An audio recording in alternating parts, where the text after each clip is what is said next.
Essa música. Hello, I am Aisha, And Paula, your cultural hybrid mental health therapist, here to explore unfiltered and heartfelt conversations on core issues that affect us as human beings. Get ready for honest, captivating, and real stories that take you on a journey to navigate your life in the best possible way. So grab a seat And stay with us on this episode of Do We Have Your Attention? Hi, I am Paula. And I'm Aisha, and this is the Do We Have Your Attention podcast, your go-to unfiltered, real talk mental health podcast hosted by two cultural hybrid therapists who keep it honest and heart-centered. Yep. And today's episode might feel a little bit tender. But it is probably about to be one of those important conversations that we've had. Today we are talking inner child wounds. What Deep sigh. they are, how they show up in adulthood, and how we can begin to identify them. Yes, so many of us are walking around with wounds we picked up in childhood, and things like feeling abandoned, not being enough, being invisible, or always needing to be perfect. These wounds don't just go away, sadly, with age. They often show up in how we love, how we trust, how we respond to stress or conflict, basically how we show up in the world. Exactly. And we may not even realize we're still acting from those wounds or wounded places until something triggers a reaction that feels way bigger than the actual moment itself. That is oftentimes when we know that our inner child wounds are calling out. Yes, and while we know this conversation might stir up some deep emotions, we want to remind you that it's not about blaming the past. It's about becoming more aware so we can start healing with compassion and care. Absolutely. And of course, first of all, we have to check in. Aisha, how are you feeling today? First of all, I'm feeling nervous about this topic. Oh my God. Inner child wounds. Hey, God. It's about to be a very vulnerable conversation, which, it's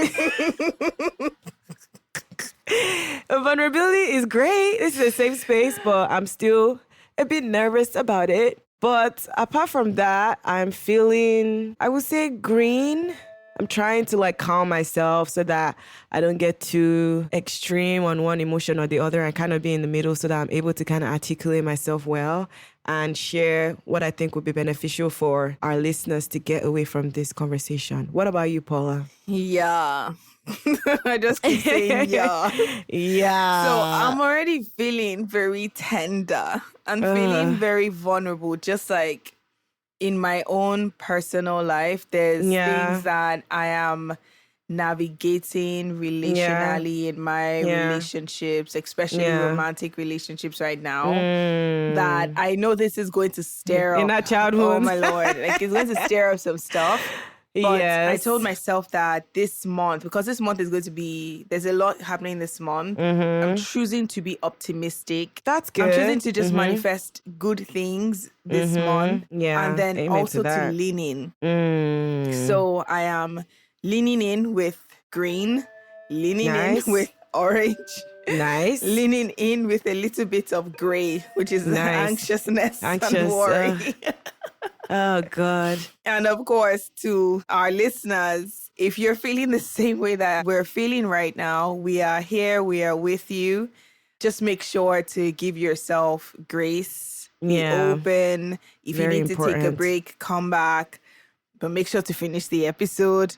Yes. Make sure to come back, but if you need to take a break, please do while you're listening to this conversation. But the whole goal of this conversation is for you to further have it with the people in your life as well, the people that you have relationships with. So just make sure to enjoy the conversation. Yes, thank you, Paula, for sharing that. And so, are you ready to get into it? Yeah. I just like that we're feeling similar, so I feel like this will be good.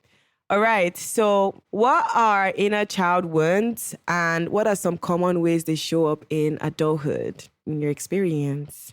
Yeah, I would definitely say in my experience, I see inner child wounds as oftentimes wounds that are basically unresolved from the past. Wounds that have a story to tell. There's a story attached to it. There's a trajectory attached to it. There's a history attached to it. There's narrative as well attached to it. But there's also roles that people have played as well around that basically that's attached to it as well. And I'm going to obviously be using myself because when I say I got a lot of inner childhood wounds, oh my Lord, I got a lot.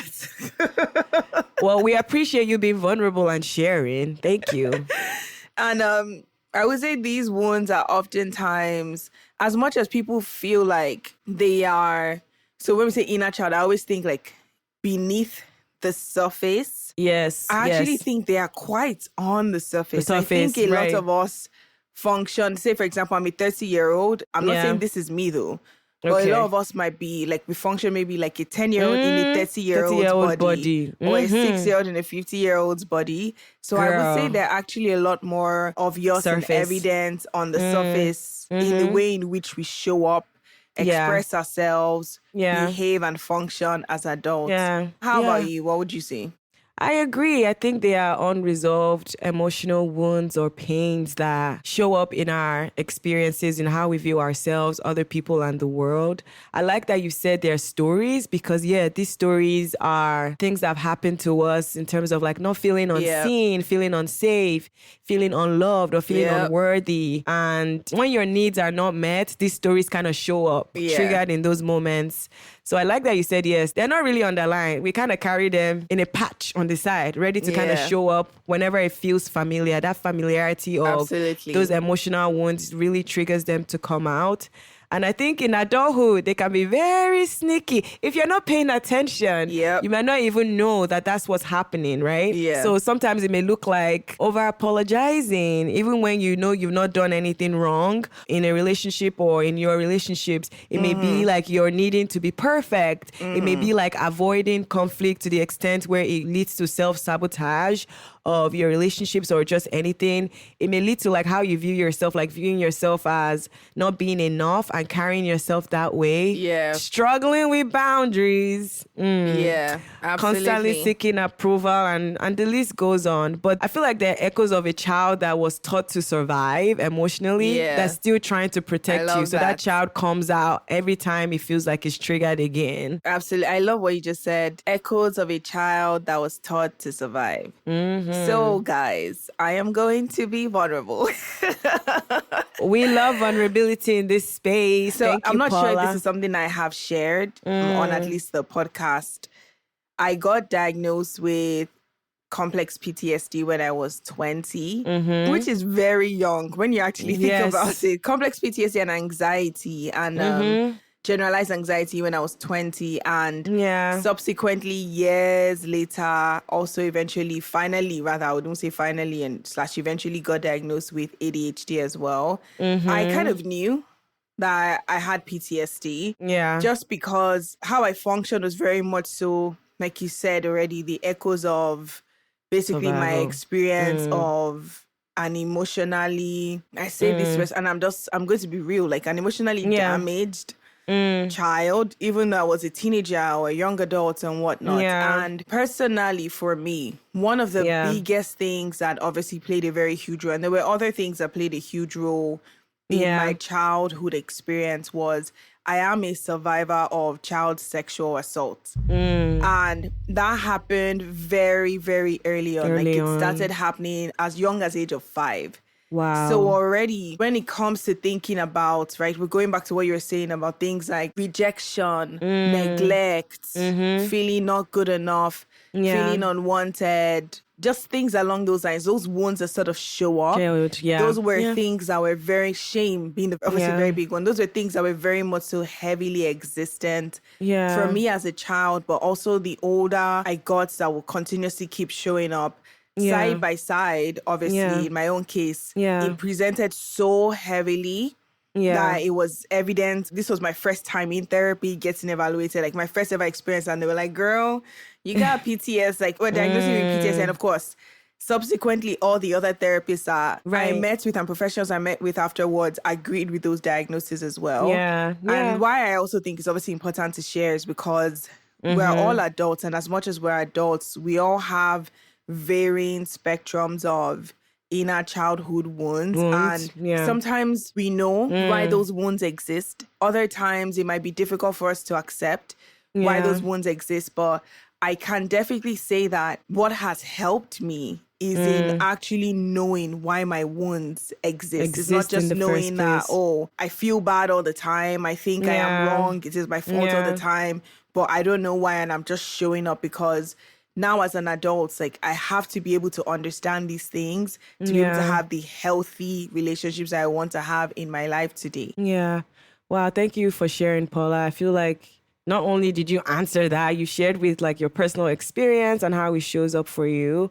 And I loved what you said about there's no moving forward if you don't understand where it comes from. Because it's so easy to be like, yes, I experienced this. Yes, this happened. And I can understand that these triggers are there. Or like for certain situations, I can know how I react. But really, what's behind it? You know, where did they come from? And I loved what you said about like, neglect, abandonment, having to kind of fight for love from people that should just give it to you freely. All of those things can play a huge role in how your inner child gets wounded. So I guess just to follow up with that, because you already said the thing about like having to understand. So once you understand, how can someone recognize when their inner child is activated or when they're still carrying pain?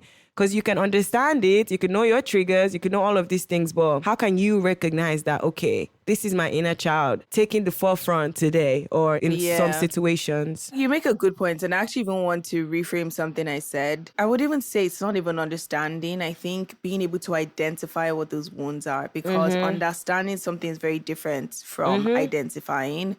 Understanding gives you more insights. It comes with you being curious, with you sort of going through the journey of fully being in the space where you're able to really connect with those child parts of yourself. Identifying is more like saying, oh, personalization is one of my cognitive mind traps. It's very easy for me to personalize my world, information and whatnot. I identify that, but what is the reasoning behind it? What is that child part of myself? What is the story that she's telling herself about what is happening? So I think many ways in which we can start to even identify that these things, like these wounds might exist for sure is one, I would always say strong emotional reactions. If you're someone who is very, and I look at it from like the hypersensitive, hyper reactive, hyper emotional, please, I just want to make this clear because we put negative connotation on sensitivity, being emotional. That's not what we're saying here. What we're saying is people who might, let's say, be easily panicked, easily reactive, easily angered, easily shut down, because there's two aspects of strong emotional reactions. There is hyper arousal, which is more of, so hyper, obviously, you think up. Hypo arousal is more down. Hypo arousal looks like being shut down, dissociation. It looks like dismissiveness. It looks like stonewalling. So, because a lot of times I think we see hypoarousal as a healthy way of reacting. And then hyperarousal, of course, is things like anger, anxiety, crying all the time, having such strong visual reactions that sometimes it affects even you somatically. Both of these things will be considered very much so strong reactions. I also think another one as well is fear. If you're someone who sort of lives your life from a fear-based perspective, meaning I'm more concerned about how what I say makes Aisha feel. And I'm not saying from like an intentional point of view. I'm saying I show up based off of pleasing everyone, making everyone comfortable, because the goal is to keep yourself safe. So if I think that by showing up in this way, I am keeping myself safe by controlling how everybody else reacts to me, then those are some indications too as well. What would you say in regards to, because I feel like there's a lot. There is a lot. I agree with everything you've said for sure. But I think the other thing I'll just add is like how you feel in your body when you're triggered by certain situations. So whether you're hyper with the way you react with your body, you just put everything together. Yeah. I mean, I'm visualizing it, but I don't know how to like really articulate it. But when you're like hypo, where you could just feel yourself like guarding up, like you kind of, it's like you're pushing yourself back into like a box, or like it's supposed to feel safe, but like it's like an unhealthy safeness where you're just doing something that feels familiar. Maybe it's something that your inner child learned to do in situations like that, or if the situation feels familiar to the pain that the inner child had to experience or feel, you just kind of like automatically react doing that in that way. So I think I focus more on my body, because for me, if I'm in a situation and I start feeling like myself tense up, if I start feeling like jittery, if I start feeling like a wave of intense emotions all of a sudden, I know that there's something else going on, because at that moment, I'm not able to respond as productively as I would like, because at that point, my emotions are just so high. And my immediate response would be like, how can I protect myself? Not necessarily paying attention to all the environmental cues or verbal, nonverbal cues that are being put in front of me. Absolutely. And I also learned that this is something I learned in my last romantic relationship, was that I do tend to be hypo-reactive. So it's like when I don't like when something is being said to me, because I think to me, I just interpreted that as when your loved one is saying something to you, you should just keep quiet, because that's the only way you earn their love, right? So in my mind, I need to earn their love by not saying anything back or by not reacting. And I feel like it's in extreme situations where I will not be hyper reactive. Like, there was just no middle ground, right? For the most part, I'll be avoidant, because I don't want to feel like they're abandoning me. I don't want to feel like I'm upsetting them. I don't want to make them perceive me differently. But there's other times where I'll not be like overly reactive, where it's like something so small that was just, it just triggered something in me where it's like, now I feel like I want to defend myself, but the defense was not appropriate to the situation. It was way too extreme to the situation. I feel like you could just tell all of that in your body. Sometimes your voice even changes. You might feel small. You might feel helpless. You might feel invisible. It's just a lot that goes on when your inner child is triggered in particular moments. Yeah, absolutely. And I appreciate you sharing that as well, which is very true. And I think something you just indirectly said was that most times when you find yourself going from hyperarousal to hyperarousal, hyperarousal to hyperarousal, but you're never really within that, can be a very good indication too as well. And of course, if you're someone who is a very harsh critic of yourself, if you're someone who judges yourself, if you're someone who even judges people and is very critical of people as well, if you're someone who has a lot of existing shame around yourself, your identity, your placement in the world. If you're someone who can be very avoidant, if you're someone who can be very confrontational as well, like reactive, if you're someone who your sense of identity is very much so attached to how other people think of you, how other people feel about you. So that level of external validation where you can't function unless you have that. And of course, if you're someone who has like very much so childlike, not mannerisms, but like outbursts, like tantrums, sulking. Can I just say mannerisms also count? Because sometimes people do present that way, where it's like, this is a 30-year-old that acts like a child. Like in your interactions with them, you're like, wow, I wonder what happened to you as a child that made you feel like this is the only way people can. I guess it's a form of people pleasing and like wanting acceptance from people too. Yeah, absolutely. And you know how in some cases, I don't know if you've ever seen something like this where, say for example with kids, where you say, oh, I'm giving you this toy, share. And the kid is like, no, it's mine. Like is a very good example of also like a childlike mannerism and behavior as well, where it may not be about a toy, but it may be about other things that are more so applicable to adulthood. Right. You have very strong reactions when it comes to things like that. These are all very, very good signs of that. Agreed. Now, I do want to ask you, what would you say is the difference between acknowledging your inner child needs versus, let's say, staying in stuck old narratives? That's a very, very good question. I think the difference is when you acknowledge your inner child needs, you don't let that inner child run the show. Because a lot of times, because that inner child is so triggered, you go into like your automatic coping protective mechanism. Now, we've acknowledged that those mechanisms are not always very productive. They're just what you've learned during that survival period, right? Yep. And unfortunately, when we do that, we're letting that inner child run the show. So adult you is just watching and you're letting that inner child respond and react. And a lot of times it often doesn't end very well or in a very like healthy way. So I would say acknowledging your inner child would mean telling that inner child, like, I see you. I understand why you're feeling triggered. I understand why you want to come out to protect me. And all of that is making sense.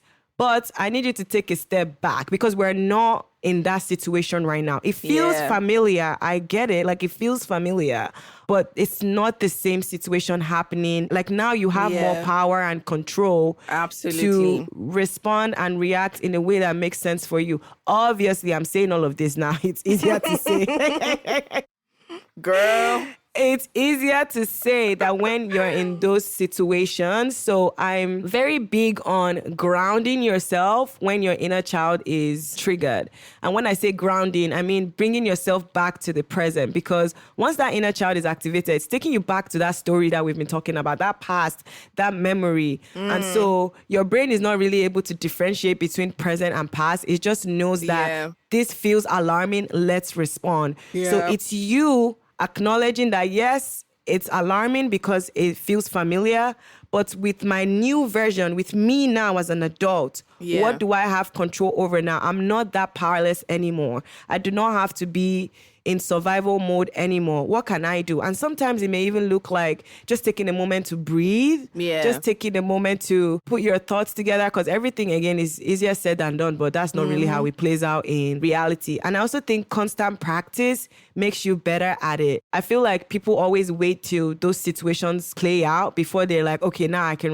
No, when that situation comes, you probably wouldn't know how to respond, or you're going to respond how you know how to respond, right? So like with constant practice, like identifying your triggers, understanding the meaning behind those triggers can be very helpful in being more self-aware, so that when it does happen or when you're in a familiar situation, you know how to respond more effectively. And I feel like staying stuck happens when people justify why they're acting the way they are. And this is something that really, really, really, it really irks me, because people are like, I'm like this because of my past.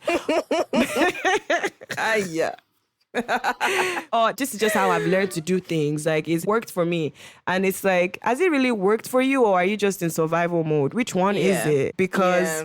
And I definitely feel like there's a difference between giving somebody insights on how you think, how you function, while you're still on your journey of self-growth and evolvement always. Versus using that as a way to justify your horrible behaviors. Because I am very open. Obviously, I have to be. I'm one of those people, and I realize that apparently I'm not everybody's cup of tea. That one is very sure. Like, just even in general. But I also realize that openness as well can be a lot for people, which is fair. But I've also understood with my own journey and where I'm at, and I'm speaking for myself, that it is important. Like, if I am going to have relationships that have meaning with people, whether platonic, romantic, I'm not talking professional, because you don't have to be sharing things professionally. That's boundaries, It is important that I am open about myself, because ADHD does show in my relationship dynamics. Research even shows that ADHD plays a very huge role in the breakup of marriages. So I will be ignorant and silly to not think that this is something that has to not share. There should be openness around talking about this. I also have to consider the fact that I am someone with a history of complex PTSD who is partnering, right? So you're partnering with someone who has a history of complex PTSD. There has to be openness around it. So it becomes less about victimizing myself and more about me almost like giving you a manual on me that helps you be able to learn and understand me better. Right. And also learn how to love me better, but also learn how to not personalize how I might show up better.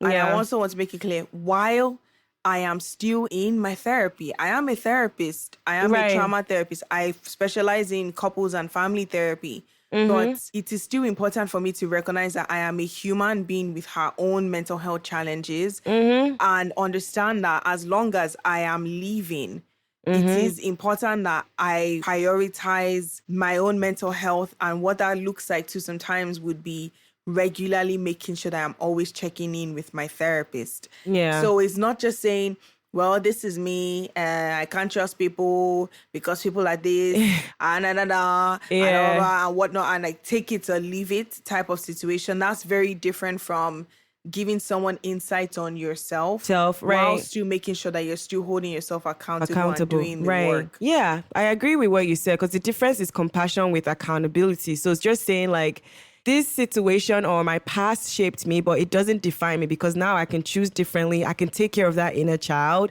in a time where that inner child probably felt helpless, hopeless, invisible, whatever the case may be. And you could do that differently now. And of course, yes, obviously share with your partners or share in spaces that makes sense for you, because they need to also understand how to respond to you in those situations that may be triggering, or like how to support you and how to like not even trigger you too, right? Because sometimes people don't know how to respond or support you if they don't know. So you can't just be saying, yeah, you triggered my inner child. Well, I didn't know anything about the inner child, right? So I'm glad that you said that. But what would be your response to that? In terms of the difference between acknowledging the inner child and staying stuck in old narratives. I know you kind of answered it, but... Yeah, I think very much so what I was sort of harping on rather. When it's inner child, it's more past focused. Like where it's more stuck in narratives, is more past focused. Where it's more so you acknowledging rather your inner child, it's more present focused. And I think that's why I brought up, obviously, living with PTSD, because PTSD is literally, it's like your past is actively in your present and your brain does not know how to separate both. Instead, it influences how you now present in your future and your present. So, of course, people with PTSD would have inner child wounds. That is a given. There are people with inner child wounds who don't have to have PTSD, but people who have history of PTSD would definitely be people with inner child wounds as well. I would say that's sort of one of my biggest differences. And of course, another difference as well for me is, I guess, control. Because obviously I think, and I'm speaking clearly for myself, when I say that, I'm very well aware that I struggle, like I deeply, deeply struggle with not being in control. Control shows up so heavily in my day-to-day life. It shows up in just how I function on a day-to-day, let alone my relationship dynamics. And most times what it really is the parts of myself that were violated, exploited. Basically the child parts of myself that were not given what they needed to feel safe, secure, loved, cared for, and whatnot. Showing up in my present adult self, with my present adult self going, I don't know, actually it's not even my present adult self, showing up in my present adult self, saying, this is not going to happen to us again. So we're going to have to control it in order to keep ourselves safe. Now, that is a very, very easy way for you to kind of see where you're stuck in some of those old narratives versus, let's say, if we're in a position where I'm acknowledging, my inner child needs. And I've been having conversations around this with my partner. That's why I was saying that, like, it's so funny that we're talking about this. In me being able to recognize that I can receive feedback on my behaviors without immediately going, oh, I don't feel safe. Or I can experience something without immediately going, I don't feel safe, I need to control. It's more about me being able to sort of tap into the healthy, functional parts of my brain, the person that has been doing the work for a very long time, in saying, okay, what are resources that I need? What is accessible to me? How can I help myself in this moment? And sometimes it gets to a point where I genuinely have to sit with like my 5-year-old self or my 7-year-old self or my 10-year-old self. And I actually speak to her To in that that moment. version. Like if it's not speaking, sometimes it has to do it maybe just, and like sometimes I rub my shoulders a lot where I'm like talking to my inner child and being able to understand that it is my job as present day Paula to give her what she needs, to be in tune with her needs without feeling as though she has to be in control. Yeah. So I think sometimes that's where you start to see the difference, where there is more attunement versus, let's say, less attunement, more control, so to speak. Yeah, and I feel like you even already started answering the next question, which is like, what are some practical, gentle tools that can support healing and reparenting that inner child? I really like what you said about rubbing your shoulders and talking to that version of yourself. Like, it's okay, like we're safe, right? Yeah. Honestly, I'm not going to be real with you. Go to therapy. Like, I am going to be real with you. And I feel like I have every right to say this because as soon as I recognize that, obviously, my first experience in therapy, realizing that like, oh, okay, this is serious. Oh, there is stuff going on. Oh, I have PTSD. As soon as I recognize that, I'm not saying that I committed to therapy fully. Like I was on and off and whatnot. But I started looking at my life very differently from how I was looking at it before. I started living my life very differently in the sense where I recognized that it was my responsibility to address this thing. So I'm not becoming a person who is a hurt person hurting other people. And if I'm being real with you, inner child wounds, they hurt you, but then they also hurt other people. As much as we understand that, obviously, they're just screaming for help. They're screaming for need. They're screaming for safety, agency, and whatnot. You have to be very careful because, like I said, it's very past focused. So if we're more so in the present, working towards future, and we're using past information that is skewed to, so to speak, be able to show up in how we're showing up in present day relationships, the likelihood that you're going to be causing a lot of harm to yourself and other people is very, very high. So this is one of those things where it is not a situation of I can fix it myself, I can address it myself. Yes, there's things that you can do on a day-to-day basis, whether it is journaling, structuring your life, self-care, working on your self-esteem, finding healthy ways to express yourself. But if you're not getting the adequate type of mental health support, all of those things will never be enough. I agree. I also feel like it's hard without therapy to even know how to help yourself anyway. Because sometimes you're able to kind of identify, like, I know like this shows up, I know like this triggers me, but like, what do I do with it? So I do feel like you are right. Sometimes doing the work yourself can be helpful, but sometimes you can open a can of worms that it now causes more damage, right? Because there's no safe space or like a skilled professional that can kind of help you navigate or guide you now with what has been opened. But I think, in practice, like we definitely suggest like outside therapy, like journaling, a lot of like guided meditation sometimes, because like we were saying earlier, your body does take a lot of that inner child wound, right? Your body responds to it. So knowing and having a healthy relationship with your body too can be very helpful. It can also help you connect with that younger version of you in a way that's like safe and healthier. Absolutely. I love mirror work. So like saying to yourself what you would have loved to hear back then. And I just love what you said about like you are responsible. Like you are responsible for providing that safe space for that 5-year-old. Nobody else can do that work but you. So adult you is responsible for saying those things back to that younger 5-year-old, 10-year-old, 13-year-old, however year old you are. And just letting them remember like, you've got them. They're safe. They're loved. You're not going to abandon them. Like you guys are joined together at this point, right? And you're going to be present for them. They don't have to always take that role of protecting you. Like now it's your turn to protect them and make them feel safe. So I agree. Therapy is hard. I have a question for you. If your inner child could, like if you could give a description to your inner child, what would the description, like if you could describe her, right? Like, some people like, she's a vibrant, blah, blah, blah, anxious, blah, blah, blah, whatever. Yeah, I'm curious to know, like, what would you describe your inner child? I think my inner child is very protective of me. She's very, very, very, very protective. And I only say that because in moments where she's been triggered is because she wants to protect me from a certain feeling of like abandonment or rejection. I think because when I was younger, I was very tiny, like typically the shortest, the easiest person to kind of bully in the room. But I had a very sharp mouth anyway from childhood. I always had a very sharp mouth. There's nothing you could say that I will not say times 5. But I also feel like there was messages around me that always told me like that part was wrong. Like I think naturally I always was able to kind of stand up for myself, but there was messages around me, like rather than helping me navigate how to do that in a healthy way, I kind of made it seem like I was doing something that was wrong. And so I think it kind of helped me kind of like shut down and also kind of want to, like, I used to do this thing where I would like read the environment in a way where I'm like, okay, what personality will people accept in this room? Not necessarily like me being myself, because I was told that myself was not really accepted or like appreciated.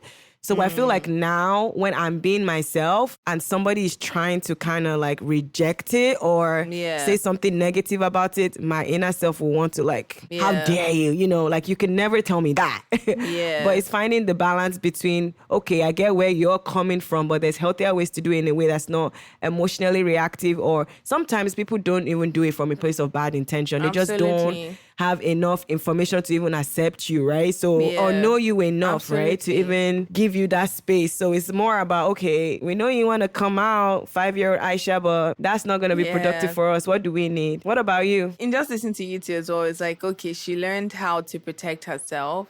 Yeah. She had to fight back because maybe she felt that there weren't people who, or the people who were maybe supposed to protect her did not protect her, or there was no one to protect her. So she understood that self-reliance is an important thing, but also if I sort of give back what I'm giving times 2, this is my way of keeping myself safe. And I think that sometimes we look at inner child wounds as, it's not just a negative thing. It's a negative thing if you don't. I'll be real with you, and people may not like this. This is just my own opinion. Living with PTSD is very hard. For sure. Very, very hard. I'm going to be honest with you. I have some days where I have some dark days. I'll just put it like that. Living with ADHD can be very difficult. Living with anxiety can be very difficult as well.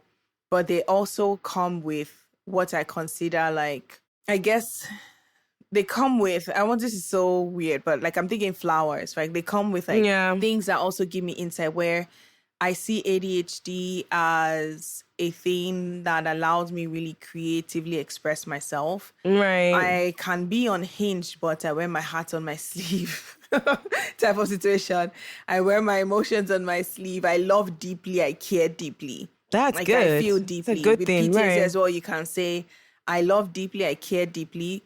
But it also allows me to always be observant. It also allows me to always be like aware, if you want to put it that way. So it comes with its benefits. So even with inner child wounds as well, it's sort of the same thing where you are learning and understanding that there is a part of yourself that, because of the unfortunate experiences that young part of yourself had, they have been able to learn what self-protection looks like, what resilience looks like. They've been able to learn what speaking up looks like for themselves, where the opposite for me would be my inner child definitely did not fight back. Like my inner child did not even say, like at some point in time, like she was just quiet. Like she was quiet, she was mute, she was meek, she was agreeable, she did not cause issues, she made peace. She people pleased. She did everything everybody wanted, asked of her to do, or expected of her to do. That was sort of how she showed up. Now, obviously, the downside of that you can say is lack of boundaries, porous boundaries, not being confident in yourself, speaking up. But then the reverse of that is, I am also someone who can exist in environments where I don't have to be reactive. I can listen. It allowed me to be observant. It allowed me pretty much be able to see things in family dynamics, in personal dynamics, which I'm sure I know makes me a great therapist as well. So there's upside to it, but the only way you can see the upside to it is if you have control and agency over it and understanding over it. If it's just existing and hurting people, then of course, you're only that's going not to healthy. see the downside to it. Right. So I guess what I'm hearing is if you do the work, you can find advantages, or like there can be some things that are not, it's not 100% negative. You can learn one or two things that can play to your advantage if you do the work. If you don't do the work, there's no way you can be aware of how there's good things that came out of that obviously traumatic experience that you went through as a child. So I think it's all about perspective, right? You know, when you do the work in therapy, you get to reframe certain things and know that you had some level of control now in your adulthood to look at things differently. So yeah, that makes sense. So as we're sort of like rounding up this conversation, what advice would you give to someone who's listening to this, feeling disconnected from their childhood, or struggling to access earlier memories, or maybe struggling to fully understand, like, what is the essence of me actually figuring this out? Like, what type of advice would you give someone like that? I would say go to therapy, but if you can't, because obviously we've acknowledged multiple times that therapy is a privilege. I would say like start with kind of observing patterns that show up in how you interact with yourself, other people, and your relationships. Because you don't need a perfect memory to heal. You just need to kind of observe patterns that show up, because the patterns show you a lot about yourself. I would also say like pay attention to your body, because what your mind wouldn't remember, your body will remember. And that's part of the patterns, right? So if I'm in a certain situation, my body reacts like this. Ooh, that's something to observe and pay attention to. Absolutely. And your mind is protecting you for something that your childhood self experienced. So don't be harsh on yourself for not remembering, because I feel like a lot of times with clients, they're so hard on themselves. They're like, I don't know why I don't remember. This is something that I should remember, you know? And I'm like, how could you have remembered? Like, how can you remember? Like, from how you're even reacting in session with me, it just seems like something that's very, very, very traumatic that you experienced, or something that was very, very painful. So I feel like, it would be very hard to remember. So have some compassion with not forcing yourself to remember those memories that are very painful, and focus on also reconnecting with things that bring you joy and are comforting for you. So maybe like it's music or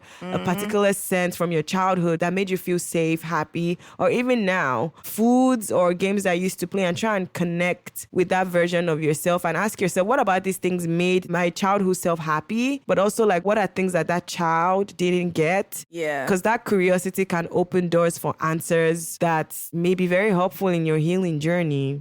And most importantly, obviously be patient. I feel like sometimes when we become aware about things, we're not like, let's go and fix it immediately. Please be patient with yourself. All of these things take time. And I think that curiosity, again, is a very important tool. Just being curious and asking yourself questions, and being able to hold yourself accountable with compassion as well. Like, why did I react that way? What did I need in that moment? I couldn't even recognize who I was. I wonder why. Like, you know, all those curious questions can be very, very, very helpful in becoming more connected to your childhood self and providing that healing that they may need. What about you? Thank you for sharing. I think you made such excellent points and broke down a lot that, honestly, I truly believe whoever is going to be listening to this is going to be very helpful, because in our childhood wounds, we don't really talk about them. I think one thing for sure that I am going to say is, if you've been a child, you have some aspect of inner child something wounds. To heal. That's just the truth. Agree. If you've been a child who's experienced trauma, if you experienced trauma in your childhood, it doesn't obviously have to be child sexual abuse like myself. It can be familial trauma. It can be ecosystemic trauma as well, growing up in poverty, in the neighborhoods that you grew up in, going through the Maslow's hierarchy of needs. If there were experiences where a lot of these things happened, and there is, just even to put this out there, if you're not too sure, I want you to look up the ACEs, like the Adverse Childhood Experience. It's like an assessment. They have it free. It's online. That really can help you already see where your scoring is when it comes to experiences of adversity in childhood. And if you're, of course, have a high ACEs score, that indicates that you have some inner child trauma as well. So being able to accept that first of all, and being able to understand that if I've been a child, it already exists, let alone if I've been a child who's had all of these experiences. And I think another advice I would definitely give is to ask the people that you trust the most about you. Like, how do I show up? True. What are some things that you love about the way I show up? But what are some things that you don't really appreciate about the way I show up in a relationship? Or just giving feedback. Like, what are things I'm good at? What are things I could improve on? Yeah. What are things that you see me struggling with? You will be surprised to see how much the people who love you the most, support you the most, would actually give you feedback. And most of the time when I've asked clients to do this, most times they come back with, let's say, 3 out of 5 of those friends saying the same thing. And those people don't even know each other. So that already tells you a lot. Crazy. I think that you can also read books as well. You can read books on trauma. I was going to say The Body Keeps the Score, but I don't think The Body Keeps the Score, personally speaking. But some people, it's different. It's relative, I think right? sometimes people There's a lot like of people it. who do like the book. There's a lot of people who don't. Yeah. I think there's more clinical language to it. So there's books like The Body Keeps the Score. There's, what's his name? Bessel van der Kolk. I hope I'm not pronouncing it wrong. Yeah. There's books like Walking the Tiger by Peter Levin. Now, that book, for me, was more beneficial than Body Keeps the Score. But I've had people who say Body Keeps the Score was better and more beneficial for them. So it's really about finding the right book that you can obviously connect with. Right. I'm sure I just want to add one more book that really, really helped me, and I've always referred to my clients to read. It's called What Happened to You, and it's by Bruce Perry and Oprah. Yeah, it's a very, very, it's an amazing book. It really breaks down what happened to your inner child, whether you had trauma or no trauma. Like, it really does break things down. I love that book. Absolutely. And which even reminds me, because I think inner childhood wounds also can come from attachment styles. So reading books like Attached is another one. I forgot the author's name of Attached. And then The Adult Children of Emotionally Immature Parents. That is also one of my favorite books. That's a good book. So there's a lot of resources as well that you can read. Talking to the people around you is very important as well. And just recognizing that you're on a journey. And if it is important to you to fully be able to improve your quality of life, then you can definitely find ways in which you can take that necessarily step that doesn't necessarily have to be therapy, but absolutely can still be helpful with, at least with for awareness. You to eventually get therapy. Agreed. So Paula, as we wrap up, I know you've said many gems today, but what would be one key thing you would like our listeners to take away from today's episode? I need a second to think about that. Okay. Well, I could go then, since you're thinking. I think something that came up to me as we were having the conversation was healing your inner child isn't about becoming someone new because you're already connected to that version of you. It's about remembering who you were before the world told you who to be, and choosing to love that version of yourself over and over and over again, and letting them know like they're safe and you're always gonna create a safe space for them. And that's what I was saying. That's a very good one. Thanks for giving me the second. I needed it. I would say what you can identify, you can heal. What you can understand, you can heal. What you can show compassion for, you can heal. What you can show curiosity towards, you can heal. So it's basically just saying, identifying these wounds, understanding them, showing compassion to these parts of yourself, but also curiosity as well, right? Yeah. If you're exuding these things, it shows possibility of you being able to heal these wounds. Yep, absolutely. Love that. Well, we hope that by listening to this episode, you at least feel some level of healing in terms of just not feeling like you're crazy and just being validated, and knowing that there are steps that you could take to heal that inner child wound or inner child wounds. Amen to that. All right, our listeners, you can find us at Do We Have Your Attention podcast. So DWHYA podcast on Instagram, DWHYA podcast on X, DWHYA podcast 1 on TikTok. And then you can email us at info@dwhyapodcast.com. And you can find me on most platforms, Instagram, TikTok, LinkedIn at Paula B. Martins. So Paula.b.martins. Aisha, how can they find you? You can find me on Instagram and TikTok at ab.popoola. And thank you all for listening. Thank you, Paula, for being a great co-host as always. Thank you. And see ya. Until next time. Until next time. Bye. Bye.